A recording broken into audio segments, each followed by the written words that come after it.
دینی تعلیم گھر میں رہ کے حاصل کرنے کے لیے بہترین کتاب ہے بہشتی زیور، جو آج کل جامعۃ الرشید نے تسہیل بہشتی زیور کے نام سے شائع کی ہے، کیونکہ پہلے جو بہشتی زیور چھپتی تھی اس میں دینی مسائل کے علاوہ بھی بہت کچھ نہیں، جو زمانے کے لحاظ سے لکھی تھی، گھریلو ٹوٹکے، کھانے پکانے کی ترکیبیں، اب ان چیزوں کی ضرورت نہیں ہے.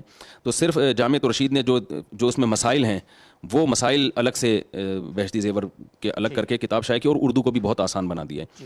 تو وہ کتاب خواتین گھر میں پڑھ سکتی ہیں، اس سے انشاءاللہ کافی حد تک علم حاصل ہو جائے گا دین میں ضروری مسائل کا. البتہ بہشتی زیور پہ بہت سے لوگ کچھ اعتراضات کرتے ہیں، اس کے مسائل قرآن و حدیث کے خلاف ہیں. تو آپ کو جو مسئلہ بہشتی زیور کا قرآن و حدیث کے خلاف لگے تو JTR میں یہاں علماء بیٹھے ہوئے ہیں، انشاءاللہ آپ کو وہ بتائیں گے کہ تو پروپیگنڈے سے متاثر نہیں ہونا چاہیے. تو جو مسئلہ آپ کو لگے کہ قرآن و حدیث کے خلاف ہے تو انشاءاللہ یہاں علماء بیٹھے ہوئے ہیں، آپ کو بتائیں گے. بالکل انشاءاللہ پلیٹ فارم حاضر ہے. بہت شکریہ جی.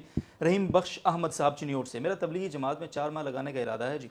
والد صاحب تو راضی ہیں لیکن والدہ محترمہ راضی نہیں ہیں، تو کیا اب میں جا سکتا ہوں یا نہیں جا سکتا سر؟ والدہ تو ناراض. دیکھیں، اگر آپ کے تبلیغ میں سفر کرنے سے والدہ کو کوئی نقصان نہیں ہو رہا، جیسے خدمت کے لیے گھر میں دوسرے بیٹے موجود ہیں یا کمانے کے لیے والد صاحب کی ارننگ ہے یا دوسرے بیٹے موجود ہیں، والدہ کو کوئی نقصان نہیں ہے، تو پھر تو والدہ کی اجازت کے بغیر بھی آپ تبلیغ میں جا سکتے ہیں دین سیکھنے کے لیے.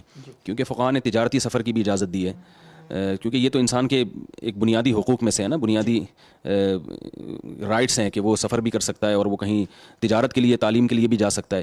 تو ان چیزوں میں والدین کو روکنے کی شرعاً اجازت نہیں ہے. یعنی روکنے کی اجازت نہ ہونے کا مطلب یہ ہے کہ وہ اگر روکنا چاہیں تو روک سکتے ہیں، مگر اولاد پر پابندی نہیں ہے ان چیزوں میں والدین کی اطاعت کی. تو تبلیغ بھی دین سیکھنے کے لیے اگر یہ سمجھتے ہیں میرے لیے تبلیغ کا سفر ضروری ہے اور والدہ روک رہی ہیں، تو محبت سے والدہ کو سمجھائیں، ان سے لڑیں نہیں، اور جتنی کوشش کر سکتے ہیں. پھر بھی نہیں مانتی تو پھر بھی جا سکتے ہیں. یہ بہت شکریہ جی. عبداللہ انصاری صاحب لاہور سے پوچھتے ہیں، ایک شخص داڑھی بالکل شیپ تو نہیں کرتا لیکن پوری ایک مشت بھی نہیں رکھتا، اور نہ ہی داڑھی کے وہ مختلف ڈیزائن جو آج کل آئے ہیں وہ بھی نہیں بناتا، تو کیا اس صورت میں بھی وہ گناہ گار ہوگا سر، یا گنجائش ہے؟ صحیح ہے بخاری، صحیح ہے مسلم کی حدیث ہیں، اور بہت کثرت سے روایتیں ہیں کہ آپ صلی اللہ علیہ وسلم نے فرمایا خالف الیہود والنصارى اعفوا اللحى وقصوا الشوارب، داڑیاں بڑھاؤ اور مونچھیں گھٹاؤ. تو مونچھیں گھٹانا اتنا کہ ہونٹ کا بالائی کنارہ ظاہر ہو جائے یہ واجب ہے، اور داڑھی کو بڑھانا یہ واجب ہے. البتہ حضرت عبداللہ بن عمر رضی اللہ تعالیٰ عنہ ایک مجھ سے زائد بال کاٹ دیا کرتے تھے، اور کسی صحابی نے بھی ان پہ اعتراض نہیں کیا. اس سے جمہور امت کا یہ نظریہ ہے کہ ایک مٹھی سے زیادہ بال کاٹے جا سکتے ہیں، ایک مجھ سے کم کاٹنے کا اس امت میں کوئی بھی قائل نہیں، اور یہ حدیث کے بھی خلاف ہے. اس لیے علماء نے لکھا ہے کہ یہ کبیرہ گناہوں میں سے آتا ہے، اس لیے داڑھی کو منڈانا، کٹانا جائز نہیں ہے. جائز نہیں. بہت بہت شکریہ. معاذ صاحب کراچی سے پوچھتے ہیں، کیا نامحرم سے بے تکلفی یا ہنسی مذاق یا مسکرا کر بات کرنا بالکل حرام ہے؟ اگر کوئی نامحرم ہنسی مذاق کرے یعنی خود سے، تو اس کا جواب پھر کس طرح سے دیا جائے سر؟ کیونکہ نامحرم سے خاص طور پہ اگر وہ جوان ہے تو ہنسی مذاق میں ظاہر فتنے کا سخت اندیشہ ہے، اس لیے جائز نہیں ہے یہ کام. وہ اگر ہنسی مذاق کرتی ہیں تو آپ نہ کریں، اس طرح سے جواب دے دیا جائے ان کو. ان سے کہا جائے بھائی ٹو دا پوائنٹ کوئی بات ہو تو آپ پوچھ لیں. تو ہنسنے کے لیے آپ کے شوہر ہیں، آپ ان سے خوب ہنسی مذاق کریں، اپنے بھائیوں سے ہنسی مذاق کریں. ان سے کہیں میں اس قسم کے مذاق برداشت نہیں کرتا.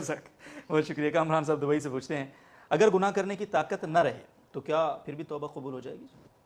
توبہ جب تک موت کا وقت نہیں آتا، اللہ تعالیٰ کی رحمت ہے کہ اللہ توبہ قبول کرتے ہیں، چاہے گناہ کی طاقت نہ بھی ہو، لیکن اس میں واقعی دل سے توبہ ہو. کیونکہ بعض دفعہ یہ توبہ کرتے ہوئے یہ ہوتا ہے کہ چونکہ طاقت تو ہے نہیں تو اب توبہ ہی کر لو، ٹھیک ہے نا. تو یہ توبہ سچی توبہ نہیں ہے، کیونکہ یہ اس کی علامت ہے کہ اگر ابھی اس کو طاقت مل گئی تو پھر گناہ کرے گا.